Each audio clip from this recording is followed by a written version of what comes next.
It all began with a stolen throne, a single act that would set the wheels of fate in motion and change the course of legends forever. In the ancient city of Iolcos, Pelias, driven by ambition and fear, locked away his own half-brother Aeson deep within the palace dungeons and seized the crown for himself. The kingdom fell under his shadow, and whispers of betrayal echoed through the stone halls. But Pelias could not escape the shadow of prophecy. He was haunted by a warning from the gods themselves. Beware the man who comes with only one sandal. For years, Pelias grew increasingly paranoid, checking the feet of every visitor to his court, searching for the omen that would signal his downfall. Then, one fateful day, a young man arrived, missing a sandal, having lost it while helping an old woman cross a swollen river. That old woman was no ordinary traveler. She was Hera, queen of the gods, disguised and testing the hearts of mortals. She saw kindness in Jason and decided to favor him, setting the stage for a tale of heroism and divine intrigue. When Jason stood before Pelias, the air in the throne room grew tense. The prophecy, long feared, was suddenly real and standing right before the usurper king. Pelias, too cunning to kill Jason outright and risk the wrath of the gods, devised a plan. He set Jason an impossible task, one that no mortal was expected to survive: to journey to the distant land of Colchis and retrieve the legendary Golden Fleece. The Golden Fleece was no ordinary prize. It was guarded by a sleepless dragon, a monstrous serpent that never closed its eyes, in a land shrouded in mystery and danger, far beyond the edge of the known world. Yet Jason, undaunted by the dangers and the impossible odds, saw only the promise of glory, the chance to carve his name into legend, and the hope of restoring his family's honor. He accepted the challenge without hesitation, vowing to gather the greatest band of heroes the world had ever seen, warriors, demigods, and legends in their own right, to join him on this perilous quest. The Golden Fleece itself was a relic of immense power, once belonging to a magical flying ram sent by the gods. It shimmered with the promise of kingship, power, and eternal fame, an object of desire for mortals and immortals alike. But beneath the surface of this noble mission, a deadly trap was set. Pelias hoped Jason would never return, that the quest would claim his life and remove the threat of the prophecy forever. Yet Jason's resolve was unbreakable. He was driven not just by ambition, but by a promise to his imprisoned father, a vow to restore Aeson to the throne and to make his own name immortal in the annals of history. With unwavering confidence, Jason rallied his chosen heroes, inspiring them with his vision and his courage. Together, they pledged to face whatever dangers awaited, united by the hope of victory and the lure of everlasting fame. And so, as dawn broke over the ancient world, the quest for the Golden Fleece began, a journey that would test the limits of courage, loyalty, and fate itself. Back in Iolcos, Pelias watched with a sly smile, convinced he had sent Jason to certain doom, his own hands clean of blood. But Jason, filled with hope and a sense of destiny, believed he was chosen for greatness, that the gods themselves had set him on this path. High above, the gods watched the unfolding drama with amusement and curiosity, each with their own stake in the outcome, each ready to tip the scales of fate. The world itself seemed to hold its breath as the stage was set for an adventure that would echo through the ages, inspiring generations to come. One sandal, one prophecy, and one impossible promise. These were the threads that would weave a legend. And so, with the wind at their backs and destiny ahead, the legend of Jason and the Argonauts was truly underway. News of Jason's quest swept across Greece like wildfire, igniting excitement and curiosity in every city, from the marble temples of Athens to the distant mountain villages. The promise of adventure, glory, and the unknown called out to the boldest souls. Jason called for heroes, not ordinary men, but legends whose names already echoed in song and story. He sought those who dared to dream beyond the horizon, men willing to risk everything for a chance at immortality. The bravest answered, Heracles, the mighty son of Zeus, whose strength was unmatched and whose courage inspired awe in all who beheld him. Castor and Pollux, the inseparable twins, famed for their loyalty and skill in battle, stood ready to face any danger together. Meleager, slayer of the Caledonian boar, brought his fierce determination. Admetus, beloved by Apollo, carried the favor of the gods themselves. Telamon, a warrior of renown, joined them, his reputation for valor and loyalty preceding him. Princes, kings, and demigods gathered, each a star in his own right, each bringing his own legend and ambition to the cause. 50 heroes assembled, a constellation of strength and skill, their talents as varied as the lands they hailed from. The air crackled with ambition and rivalry as each man sized up his companions, wondering who would prove the greatest. Boasts and laughter filled the camp as swords were compared and reputations measured, the spirit of competition fueling their camaraderie. Each man brought unique talents, strength, cunning, speed, and wisdom. Some were famed for their cleverness, others for their unmatched bravery or skill with weapons. It was the ultimate team-up, a gathering of legends for a quest that would define an era and inspire generations to come. Jason looked upon his crew and felt invincible, his heart swelling with pride and hope at the sight of so many heroes united for a single cause. With such heroes at his side, how could he fail? The impossible now seemed within reach. The Argonauts were born, a brotherhood united by destiny, bound together by courage and the promise of eternal fame. Their names would be remembered long after the quest was done, carved into stone and sung by poets for centuries. The greatest adventure of their generation was about to begin, as dawn broke over the harbor and the promise of glory beckoned from distant shores. The call to glory had been answered, and the world would soon witness deeds that would echo through eternity.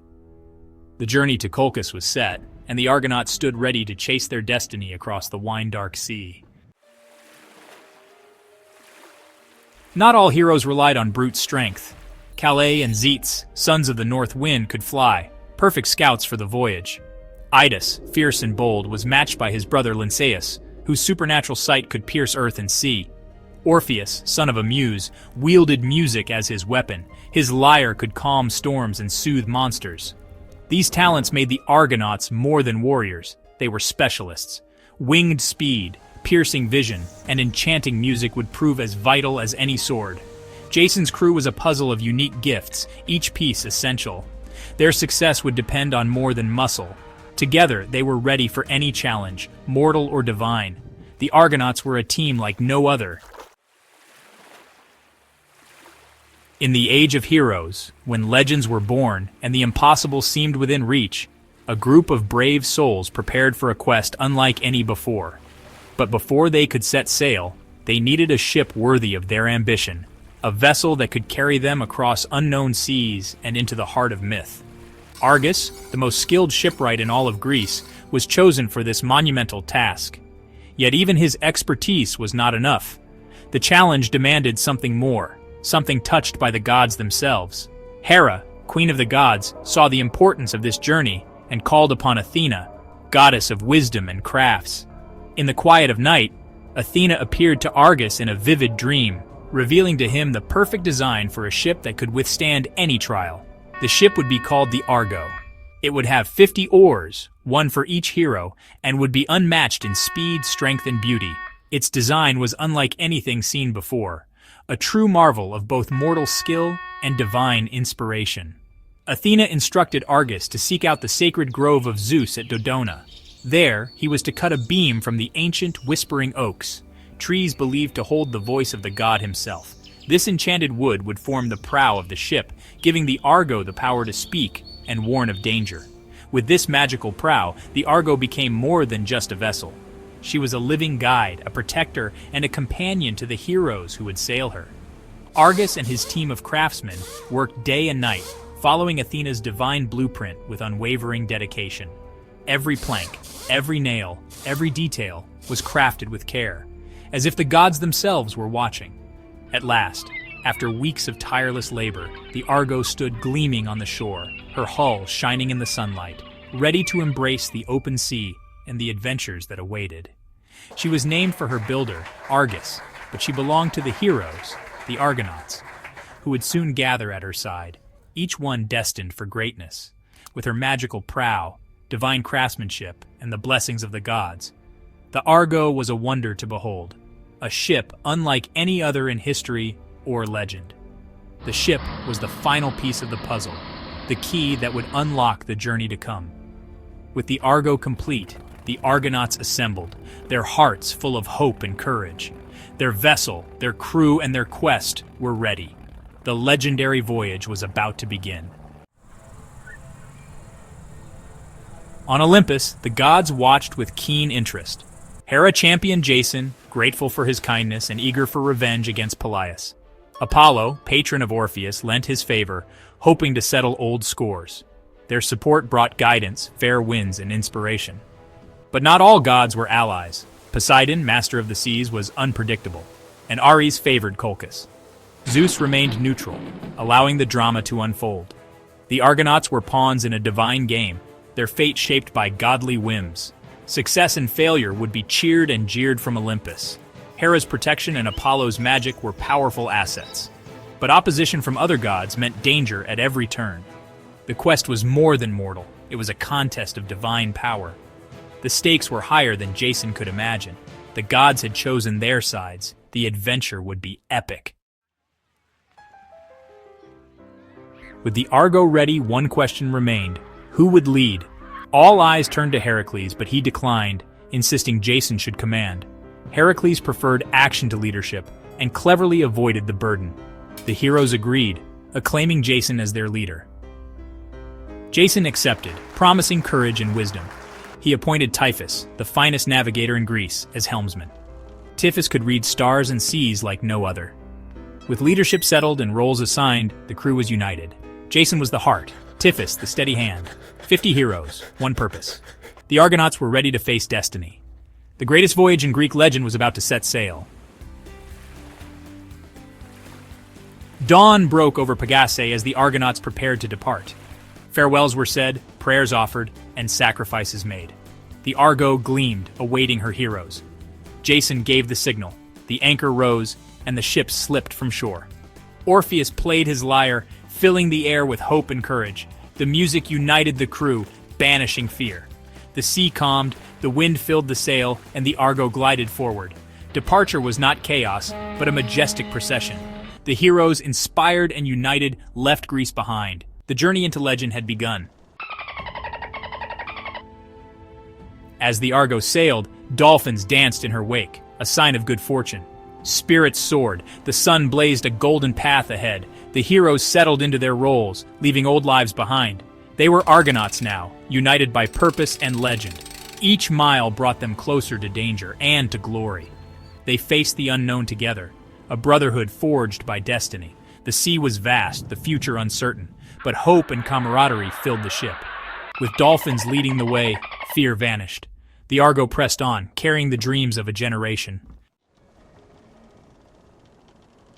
So began the voyage of the Argo, a quest that united Greece's greatest heroes.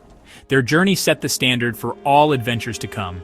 The ship, a marvel of mortal and divine craft, became legend. The gods' involvement turned the quest into a cosmic drama. The Argonauts sought more than treasure, they sought glory and immortality. Their hopeful departure with dolphins and music became the symbol of all great quests. At dawn, anything seemed possible. The legend of Jason and the Argonauts had truly begun.